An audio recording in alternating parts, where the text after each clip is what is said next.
Let's talk about Dapper Labs. They made a big NFT hit in NBA Top Shot, and now, thanks to their growing ecosystem, they're looking to bring more startups under the Dapper umbrella. According to a pair of SEC filings and confirmed by a Dapper Labs spokesperson, they are looking to buy some startups. They already bought one, Scrappy Young startup. They wouldn't say the name of that startup. They will likely disclose that at a later date, but indicates that Dapper Labs is thinking big about what it can accomplish going forward into 2022. All right.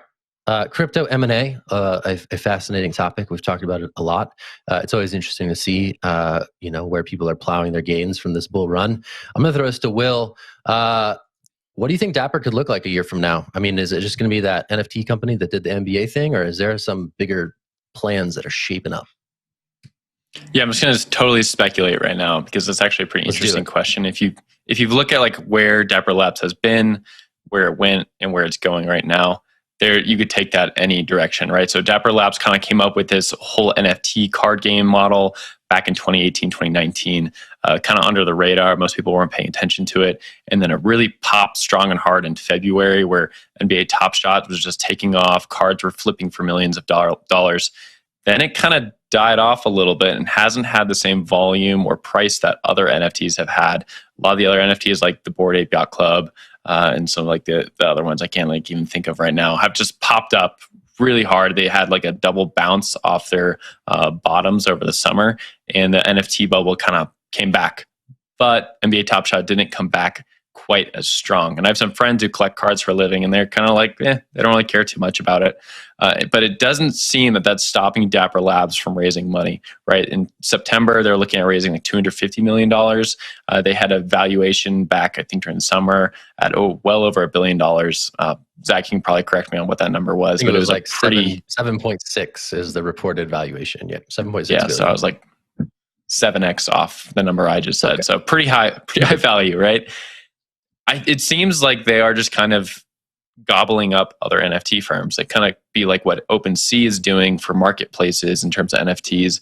They can do in terms of like creation of NFTs and bring people into their wheelhouse. And it makes sense if you're kind of looking at from like a market perspective.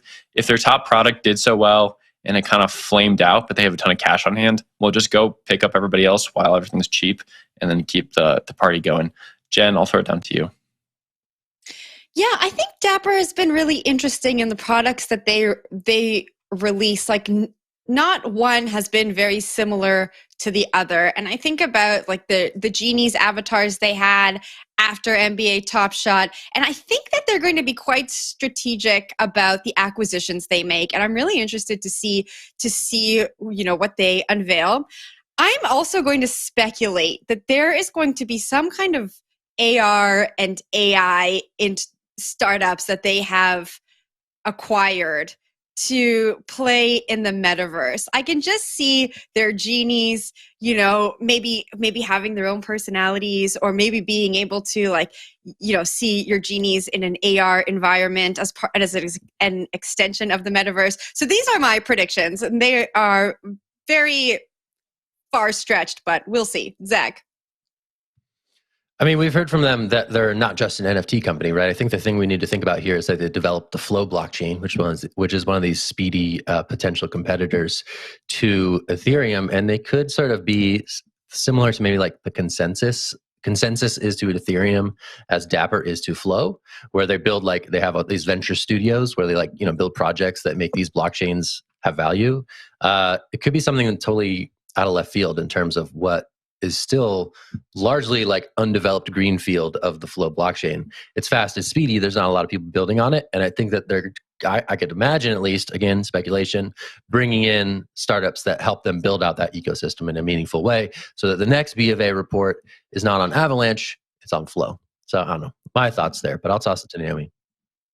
Yeah, I would agree with Jen with your take that metaverse is going to be the next play because it's the obvious next step for NFTs, being able to use them in the digital world.